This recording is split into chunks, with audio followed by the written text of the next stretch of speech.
韩国政府受到来自在野党的批评，一意孤行。尹锡悦，你是要吃苦头的。大家好，我是吕哲。最近韩国尹锡悦政府对中国可谓是挑衅不断，并自以为拥有了一种平等对话的姿态其实只不过是亲美恶华的传统把戏而已。尹锡悦政府执迷不悟、一意孤行终于引来了韩国最大在野党共同民主党的公开批评，而这也是中国反击的一张牌。在韩国政府对中国大使指指点点、对中国大放厥词之后，尹锡悦所在的国民力量党的政敌共同民主党很快组织了代表团访华，而且是连着2批在访华的时候呢，中国和韩方代表团在改善中韩关系方面达成了一系列的共识。中方还答应共同民主党代表团把韩国重新列入出境团队游的对象国。当初咱们的辛海明大使那句对韩国真心诚意劝诫的言语也是在和共同民主党领导人会面时说出的。那这个共同民主党是韩国实力数1数2的政党。之前文在寅执政时期共同民主党还是韩国的执政党，只不过后来这个党的党魁就是李在明和尹锡悦角逐的时候，这个失败了，投票落了不到1个百分点。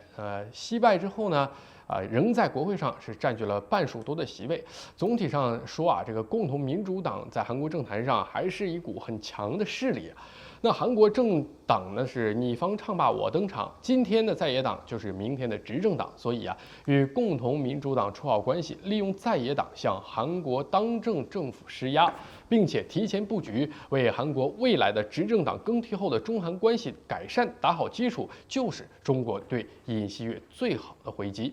为什么中国把宝压在了共同民主党身上呢？除了势力强大之外，共同民主党对中国的态度和尹锡悦所在的政党也是截然不同的。之前修复了中韩关系的文在寅属于共同民主党那他对中国做出承诺，说萨德不会增加，也不会用来对付中国。那李在明在竞选的时候也主张平衡中美之间的关系，那不倒向某一方，比较求稳求平衡。但是尹锡悦和他的国民力量党就不同了，尹锡悦政府的所作所为压根儿就是向美国一边倒。其所在的国民力量党还与另一个给中国找了大麻烦的韩国领导人关系密切呢，那就是朴槿惠。在朴槿惠担任总统的时候，韩国政府引进了美国的萨德反导系统，把中韩关系一度是降到了冰点。后来呢，因为闺蜜干政事件，朴槿惠不是狼狈下台入狱了吗？结果尹锡悦和国民力量党却把朴槿惠当成个宝，不仅在过节的时候向他嘘寒问暖，尹锡悦举办就职典礼的时候还特意邀请了朴槿惠，不是吗？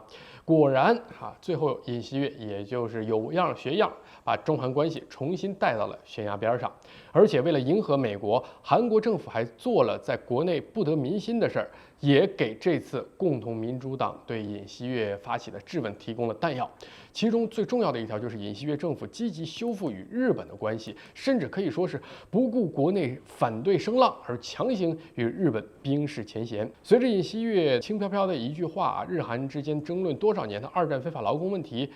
就被接过了说过就过了。不仅如此，尹锡悦政府甚至还在福岛核污水的问题上为日本站台。韩国总理韩德洙竟然说自己愿意喝下经过处理的核废水。为了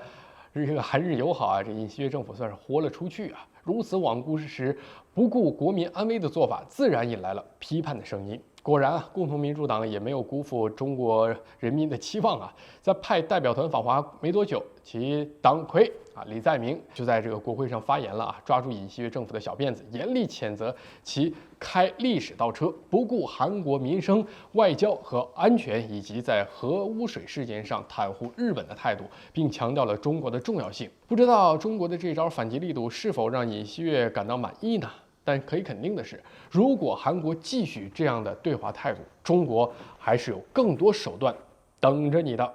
好，今天吕志观察就是这样，下期再见。